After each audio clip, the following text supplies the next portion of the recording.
કળા ગામમાં બિરાજમાન સિદ્ધેશ્વરી માતાના ઇતિહાસ વિશે।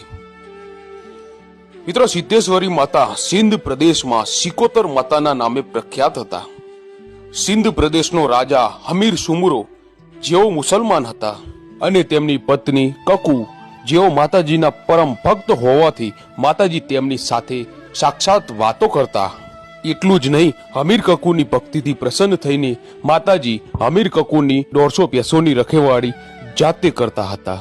માતાજીની અપાર ભક્તિને કારણે હમીર માતાજીના પુવા હતા અને માતાજી અલગ અલગ સ્વરૂપે હમીર જોડે વાતો કરતા।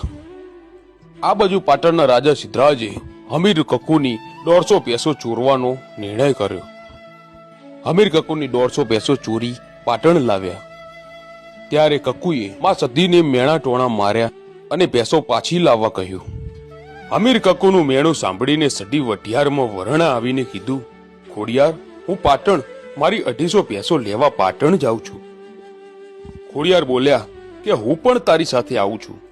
એટલે સધીએ ખોડિયારને કીધું કે ના, હું એકલી જ પહોંચી વળીશ અને રાતના 12 વાગ્યે સધી પાટણના દરવાજે ઉતરી।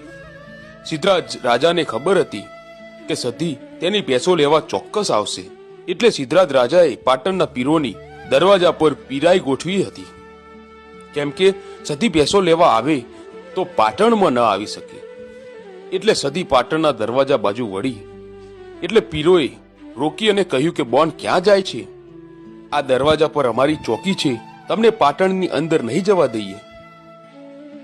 એટલે સધી બોલી કે અલ્યા પીરો, મેં સધીએ સિદ્ધરાજ રાજાનું મેણું ભાગવા આ ભેંસો આપી હતી અને હવે ભેંસો પાછી લીધા વગર હું સધી પાછી નહીં વળું। આ પાટણના પીર સમજી ગયા કે સધી ભેંસો લીધા વગર પાછી વળશે નહીં, એટલે પીરોએ વચ્ચેનો રસ્તો કાઢ્યો અને સધીને કહ્યું કે સધી, તું તારું સત બતાવે અને અમે પીરો જેમ કહીએ તેમ કરે તો પાટણના દરવાજા અંદર જવા દઈએ। એટલે સધી બોલ્યા કે તમારે કેવા પારખા લેવા છે? એટલે પાટણના પીર બોલ્યા કે સધી, અમે તને એક સૂતરનો દોરો આપીએ, આ સૂતરના દોરાને 2 ઝાડ સાથે બાંધી હિંચકા ઝૂલી બતાવે તો અમે તને પાટણમાં જવા દઈએ।